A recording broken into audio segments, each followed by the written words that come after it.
এই 1.5 কেজি সাইজের ইলিশটা আগে 6,000 টাকায় বেচতাম, আর এই ইলিশটা এখন 1500 টাকায় বেশি। ইলিশের দামটা এখন কমছে, গরিব মানুষ এখন মনটা ভইরা ইলিশ মাছ খাইতে পারবো।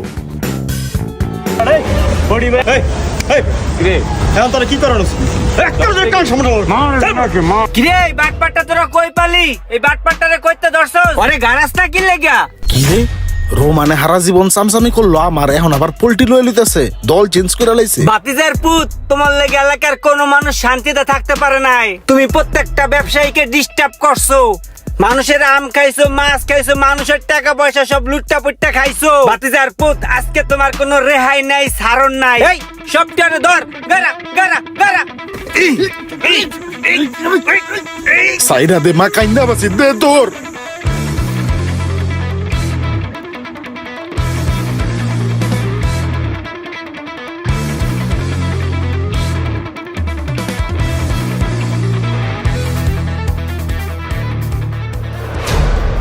রে ব্যবসা বাণিজ্য কি ভালোই চলতেছে? শুনলাম ইলিশের দাম নাকি কমছে। হ্যাঁ ভাই, আগে এই মাছটা 6,000 টাকা কেজি বেচতাম, এখন 1500-1600 টাকা কেজি বেশি। হ্যাঁ তাহলে তো বেচা কিনা ভালোই। জি ভাই। ইলিশ মাছের দাম যেহেতু কমছে, তাহলে তো ব্যবসা খুব ভালোই হইব। আচ্ছা হুনো, ভাইয়ের শ্বশুর বাড়ি থেকে লোকজন আইছে, ভালো দেখে 4 পিস ইলিশ মাছ ব্যাগে তাড়াতাড়ি ভরে দাও। কিরে এত লেট হইতাছে, একটু তাড়াতাড়ি কর, আমার তো আরো কাজ আছে। ভাই এখানে গন্ধ, আপনি একটা কাম করেন, ওই সামনে যান, আমি আপনার মাছ লিয়ে যেতেছি, ঠিক আছে? ওই কোরাল ওটা ভালো হইব? হ্যাঁ ভালো হইব। তাহলে একটা কাজ কর, ওটাও ভরে দে, আমার মায়ের কোরাল খেতে চাইছে। কোরাল মাছটা তেল জমে গেছে গারে। ঠিক আছে গেলাম, হ্যাঁ ভালো করে ব্যবসা করিস। এই পাতি নেতারা কয়দিন পর পর ব্যাগ বইরা মাছ লেগে জায়গা, কোনো টাকা দেয় না। কি যে একটা অবস্থা, ব্যবসা করে কোনো শান্তি নাই। কিরে তুই আবার দোকান খুলছস? শোক ভাই আসসালামু আলাইকুম।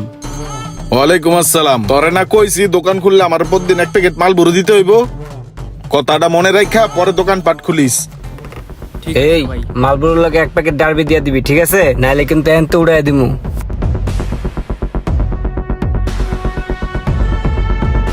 কিরে ওই মালামাল দিয়া দি রমরমা ব্যবসা করতাছস। তোরে না কইছি এই জায়গায় দোকান চালাইতে হইলে মাসে 30,000 টাকা দিতে হইব। ওরে তো পাড়াইছিলাম টাকা নেওয়ার লেগে, ওরে টাকা দিছিলি? কিরে ওই টাকা দিছিল? না ভাই, ওই কোনো টাকা দেয় নাই, ওই আমারে কয় একটা চা আর একটা ডারবি খেয়ে যাইতে। ওই হন, তোর টাকা পয়সা দিতে হইব না, তোর দোকান আজকে তেনে বন্ধ, ঠিক আছে? নেক্সট যদি এই দোকান চালু করছস না, বেশি গেচার মাচার করবে একবারে।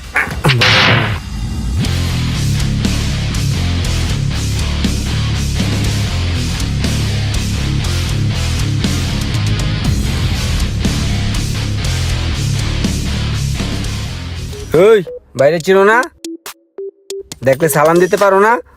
আসসালামু আলাইকুম ভাই। ওয়ালাইকুম আসসালাম। কলা তো মনে হয় ভালো হইব, বাইরে একখানা কলা লাগবো, কলাটা লয়ে গেলাম গা। কলার দাম ভাই 150 টাকা। আবার টাকা চাও মিয়া, একবার কান সাবারায় মারুম। তুমি চিনো না বাইরে? তুমি যে এনে ব্যবসা করো, এই ভাইয়ের অবদান, ভাই না থাকলে এনে ব্যবসা করতে পারতো না, বুঝছো? আবার টাকা চায়, নিমুখ আর আমার দল। ভাই চলেন তো সামনে। ভাই এই যে আম আছে, কয়টা আম লয়ে যাই। ওই মিয়া, ব্যবসা তো ভালোই করতেছে মনে হইতাছে। ভাই আইসে সালাম দিছো, বাইরে চিনো? আমগো সুহাগ ভাই, আমগো নেতা, বুঝছো?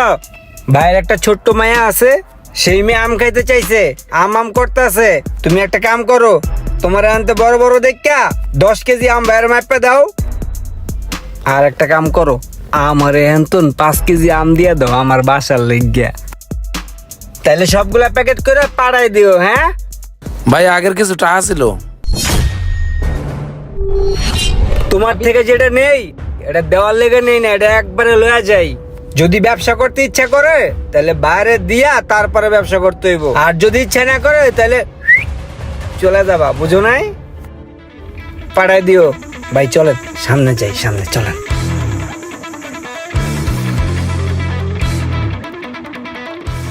আশেপাশে কোনো এনিমি আছে নাকি? পাইলে তো আবার পোলা বাইনে গাড়ায় পাগল বানায় লেবো আমারে, একটু চুপে চাপে থাকতে হইব আমার। এ ভাই, 1 কাপ চা দিয়েন তো। বসেন ভাই, দিতাছি। এই যাত্রায় মনে হয় আমাকে চিনতে পারে নাই। ভাই আর কিছু লাগবে? না আর কিছু লাগবে না, ঠিক আছে। কণ্ঠটা কিরকম চিনা চিনা লাগলো, দেখি মালটাকে। এই রে, চেহারাটা তো দেখা লাইলো, এখন আল্লাহ জানে কি হয়।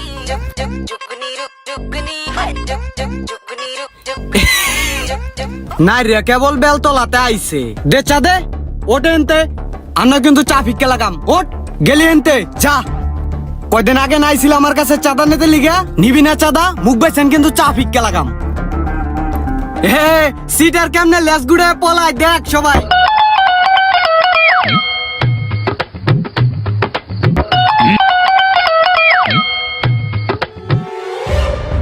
আরে ঘটনাটা কি?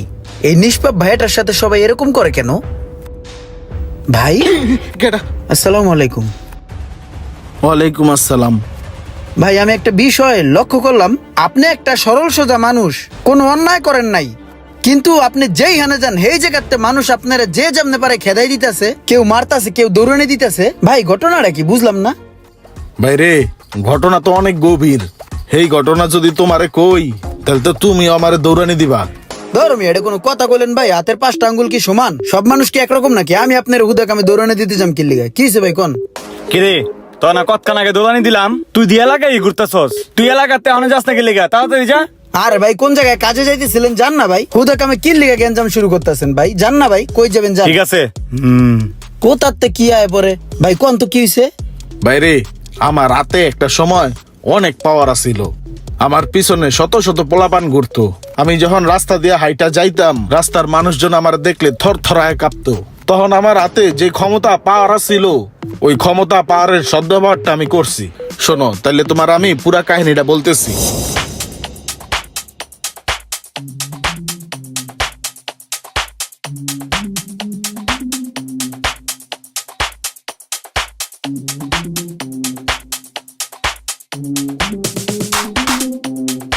এভাবেই আমার ক্ষমতার অপব্যবহার আমি করছি। আরে ভাই রে ভাই, আপনি তো পুরো সিনেমা ফিল করে লাইছেন। আপনি তো তাহলে একটা বাঘের বাচ্চা আছিলেন, কিন্তু কি করার, এখন তো আপনার ক্ষমতা গেছে গা। ক্ষমতাটা থাকতো, কিন্তু লাস্ট টাইম ওই মাথায় একটা পাইটু রেস্টুরেন্ট ছিল, ওইটা মনে করে যে উচ্ছেদ করে দিয়া আমার যে শত শত পোলাপান ওরা বইব কই, অগ বল লেগে একটা আবাসন স্থান বানায় দিছি। পাইটু রেস্টুরেন্ট উড়াই দিয়েছেন আপনি? হ্যাঁ, ওই মেয়ে আপনি করছেন কি? ওই পাইটু রেস্টুরেন্টের ম্যানেজার ছিলাম আমি 7 দিনের ছুটিতে দেশে গেছি। আইয়া এই পাইটু রেস্টুরেন্ট আর নাই, ওখানে পোলাপানে চাবিরি খাইতেছে। আপনার জন্য আমি 6 মাস যাবত বেকার, আমি রাস্তায় রাস্তায় ঘুরতাছি, কোনো জায়গায় চাকরি বাকরি পাই না। তুই আমার পাইটু রেস্টুরেন্ট উচ্ছেদ করছ। আমাদের সমাজে এমন অনেক মানুষ আছে যারা ক্ষমতা হাতে পেয়ে ক্ষমতার অপব্যবহার করেছে। তারা আজ সোহাগ মিয়ার মতো দৌড়ের উপরে